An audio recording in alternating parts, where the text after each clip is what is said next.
So moving along, speaking about WWE and how over everybody is and just how they have star after star after star after star. And the gentleman just so happens to be trending right now too. What are the odds? Yeah.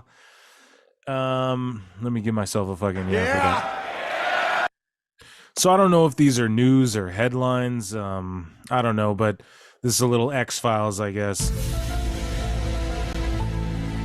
Okada is coming to TNA, and he's going to face, I think, Will Ospreay or someone else. I think he's teaming with Ospreay or some shit. I don't remember. Sorry, TNA Wrestling. They had their last show, which was called Final Resolution, and it was a great show for their send-off, the last ever Impact show, rather. And now in 2024, they are going to be TNA Wrestling again, and I think their next couple of shows are taped or they're just like holiday highlight shows. You know, they did that at Thanksgiving as well, giving the boys some time off. Yeah. And so Okada, though, Kazuchika Okada, he's coming to TNA, and I don't know, man, you see the usual suspects saying he's not going to go to WWE, but he ain't, like, it would just be obvious if he was going to AEW. We would just know. It would just be Meltzer would stooge. Yeah, I think he's looking at AEW. Meltzer would just stooge it. He would just fucking stooge it. So I think Okada looks at AEW. He's like, yeah, I mean, they threw me in some 4-ways and some tag match, but what am I going to do there? And I think he looks at WWE, and I've been trying to will it into existence. He's the guy who should beat Gunther at this WrestleMania 40. They just have him debut as an open challenge. You know, Gunther goes out there. I open challenge any internet. I know people are saying, oh, it should be Brock versus Gunther. Why do you guys want to see that? Like, do you think Brock's going to let Gunther chop the shit out of him? And do you think Gunther's going to be able to throw Brock out? Oh, it's a big meat match. I get it. That's like a world title match, though.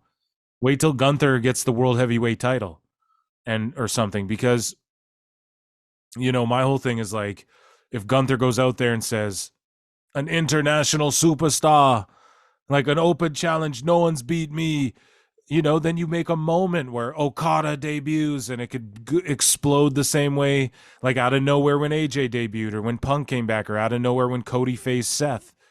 You have the opportunity to do something similar, and then that's how Gunther loses. Like, the last person he's expecting is to face, because what does he do? He fights Brock and beats Brock. Maybe that would be cool. That would be cool. But the thing is what if Brock beats him? Like, you know, Gunther can study Brock. It could be Brock out of nowhere, and it takes Gunther off guard. But I think just like someone who's not from WWE is the smartest idea, because it's like, then he wouldn't even know he would have had to prepare for that in an open challenge. Like, in an open challenge, he's going to prepare for everyone who's on the roster, and anyone, you know, that's Gunther's style.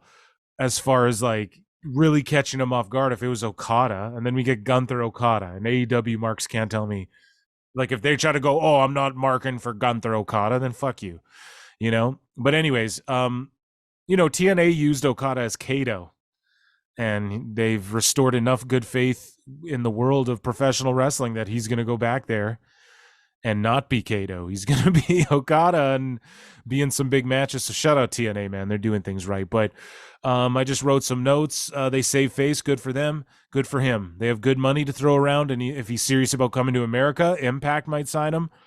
Or if I'm him, dude, WWE, especially with how they're booking Shinsuke now. So I wrote, Tony Khan ravaged TNA and NJPW and buried all their guys. He's doing the same thing to CMLL and AAA right now. WWE is teasing chaos in Nakamura's promos, and Nakamura saying, I'll bring chaos to you, etc. And as I mentioned a moment ago, WWE does this brilliantly, where they tease things for uber marks and promos and graphics, etc., but they cater to the larger audience. Chaos is Okada's faction in New Japan Pro Wrestling, and so I'm on the train that they're trying to lure him over, at least, or teasing that it could possibly happen. I could see him doing some TNA dates and one-offs, maybe even a one-off for AEW quick. But I just see him showing up in WWE out of nowhere. Why not give him the Gunther IC title match at Mania? That's the way to do it, folks. Speaking of people coming back to WWE, I guess I should, let me hit a fucking news story, because we're basically dropping headlines here. So Mercedes Mone, aka Sasha Banks, is almost certainly coming back to WWE, according to every dirt sheet, who's typically always wrong. But again, they're right about AEW shit because AEW divulges shit in them. Sean Ross Sapp and Fightful usually get told the opposite of what's going on. But also on the AEW side, like they're coming out and not saying, oh, it's likely she's going back to W. They're coming out and saying, yeah, shit dwindled on the AEW negotiations. So you got to kind of go, yeah, they're probably telling them like, oh, the Mercedes shit is dwindling on the AEW side. Don't be surprised if we see a Mercedes Monet hit piece. And my prediction, she comes back as Mercedes Monet, and with the new music, money. I think, I guarantee almost they bring her in like that. Because like we said, a new regime, and okay, like the rumors were too, they were gonna bring Mox back as fucking Mox, dude. You know, they even, I think they brought up John Moxley before on WWE television. So they're not, it's new shit, bro. They say new regime, but I don't like that. But it's new. I don't like that vernacular, but it's new leadership, and Sasha Banks is a Triple H girl.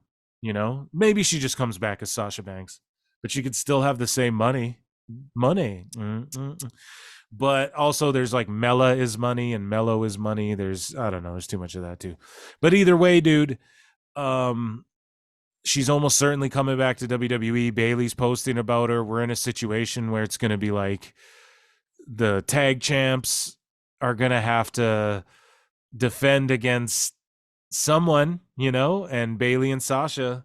Now, I thought we were going to have like 4 horsewomen versus Kabuki Warriors, but then Charlotte Flair, which we'll transition to after this, she injured herself, but we'll talk about that in a bit. But good for her. I just wrote, Bailey keeps posting stuff about it. I could see her and Bailey getting the tag straps off Damage Control. I could see them letting her use her new music and name and everything. New WWE, good for her. The grass ain't always greener, but the wrestlers are. Dummy, yeah. That's got to be a t-shirt.